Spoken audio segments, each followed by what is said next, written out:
आज फिर से हम प्रतिशत पे आधारित एक प्रश्न लाए हैं और ये बहुत महत्वपूर्ण प्रश्न है। अनेक परीक्षाओं में आप इसको देखते हैं और ये आता रहता है और इसको लगाने में बहुत सारे परीक्षार्थी गलती करते हैं। गलती कहाँ पे होती है वो आज इसको जब हम हल करेंगे तो आपको बताएंगे। आइए प्रश्नों को पढ़ते हैं।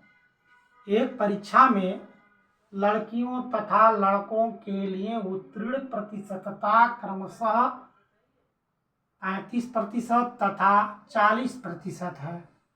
कोई एक परीक्षा है जिसमें लड़कियां और लड़के दोनों परीक्षा देते हैं, तो लड़कियां 35% रिजल्ट करती हैं और लड़के जो है 40% मतलब हम उत्तीर्ण करते हैं, पास करते हैं। अब दूसरा बात यहाँ से कह रहा है कि एक लड़के ने, यहाँ लड़कों हैं, यहाँ एक लड़के ने 483 अंक प्राप्त किए तथा 117 अंक से अनुत्तीर्ण रहा। यानी उसने जो भी पूर्णांक रहा होगा उस लड़के उस पूर्णांक ने में से जो है 483 अंक पाया। तो जो ये 40% उसको आना चाहिए, लेकिन 40% वो नहीं आया, वो 117 अंक कम पाया। यानी जो पाया वो तो 40% में से वो 117 कम है, इसलिए वो फेल हो गया। तो कह रहा है लड़कियों के लिए न्यूनतम उत्तीर्ण अंक क्या है। यहाँ हम क्या करेंगे, पहला नंबर हमको यहाँ भी पूर्णांक नहीं दिया है, तो पूर्णांक हमें पता करना है। हम मानेंगे मैथ में हम ज़्यादातर कोई चीज़ मान करके ही चलते हैं, और जब मान करके चलते हैं तो उसी को हम, जब हम एक चीज़ मान लेते हैं वो हमारा ज्ञात हो जाता है, वो ज्ञात होने के बाद हमारी सारी कड़ी खुल जाती है। तो जो मेन चीज़ है हमारा पूर्णांक यदि हम ज्ञात करेंगे तो आगे का ये जो न्यूनतम, जो लड़कियों वाला जो क्वेश्चन है कि लड़कियों के लिए न्यूनतम उत्तीर्ण अंक क्या है, यानी जो 35% है उस पूर्णांक पर तो ही निकालेंगे ना। तो वो पूर्णांक पे 35% निकालेंगे तो वो मालूम चल जाएगा कि लड़कियां इतने नंबर पाएंगी तो वो पास हो जाएंगी। तो पहले हम मानेंगे, माना पूर्णांक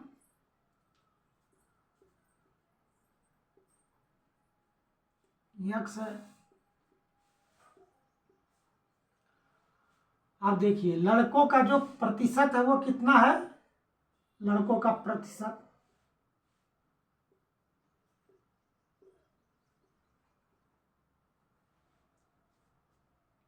प्रतिशत ये है 40%।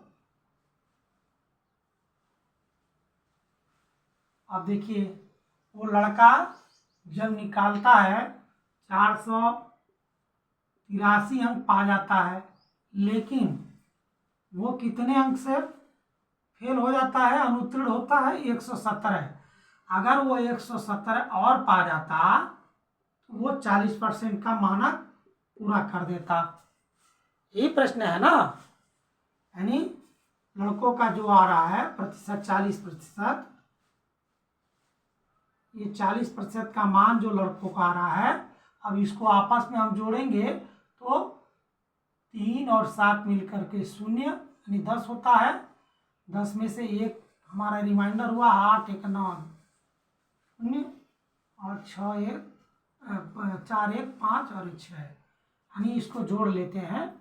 483 में हम 117 को जोड़ लेंगे, ये 10 हो गया, 8 1 9 और एक 10 हो गया, 4 1 5 1 6 हो गया।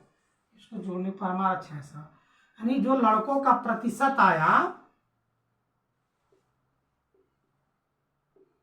40% जो लड़कों पाएंगे तो वो 600 अंक यदि पाएंगे टोटल पूर्णांक में तो वो पास हो जाएंगे।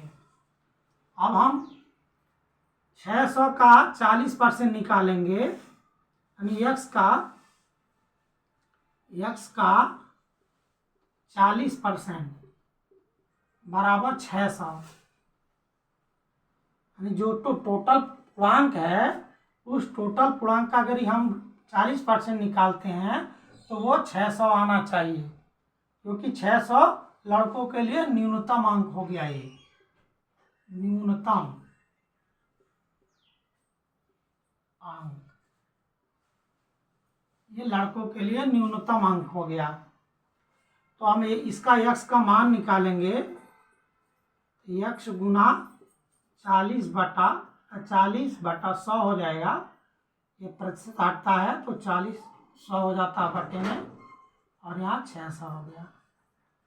जब x का मान हम निकालेंगे तो ये क्या होता है, पक्षांतर हो जाता है, बराबर के उस तरफ जाएगा, तो ये हर वाला चीज ऊपर हो जाएगा और अंश वाला चीज नीचे हो जाएगा, अर्थात 600 गुना 100/40।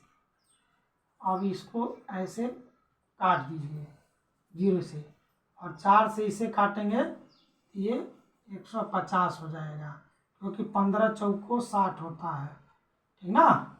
अब 150 में जब 10 का गुणा करेंगे तो हमारा 1500 आ जाएगा। ये हमारा पूर्णांक है, यही हमारा पूर्णांक हो गया। अब इसी का यदि हम लड़कियों का निकालेंगे न्यूनतम अंक, यहाँ लिखेंगे लड़कियों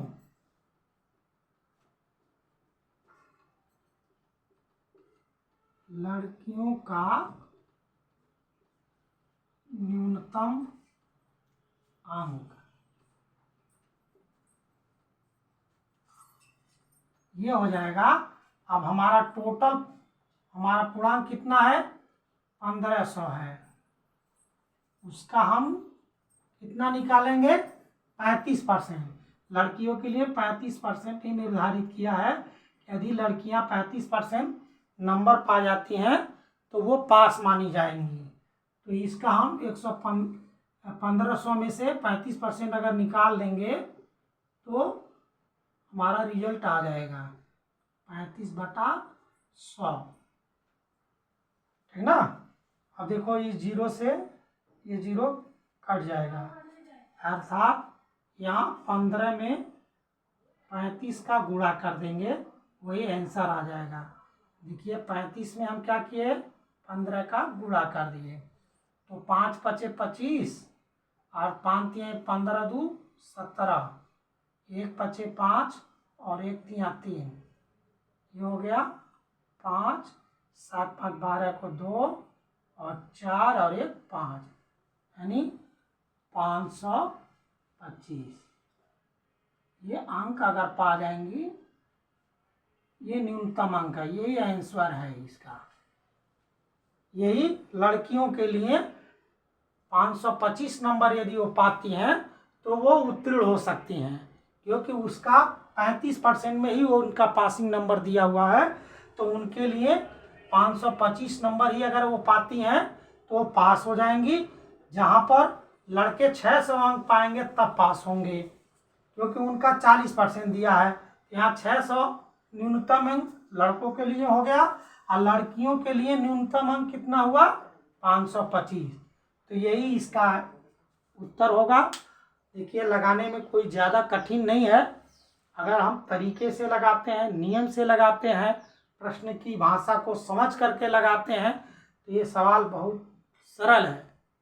आप देख रहे हैं कहीं भी गुणा भाग में कोई ज़्यादा जटिलता नहीं है, लेकिन जटिलता यह है कि पहले हम क्या निकालें। अगर ये 600 नहीं निकलता तो हमारा पूर्णांक नहीं निकल पाता, और जब पूर्णांक निकल गया तो हमारा ये अंतिम वाला जो है लड़कियों के लिए न्यूनतम अंक, उत्तीर्ण अंक हमें मालूम हो गया। यदि हमारा पढ़ाया हुआ आपको अच्छा लगता हो तो लाइक करिए, कमेंट करिए और सब्सक्राइब करिए हमारे चैनल को।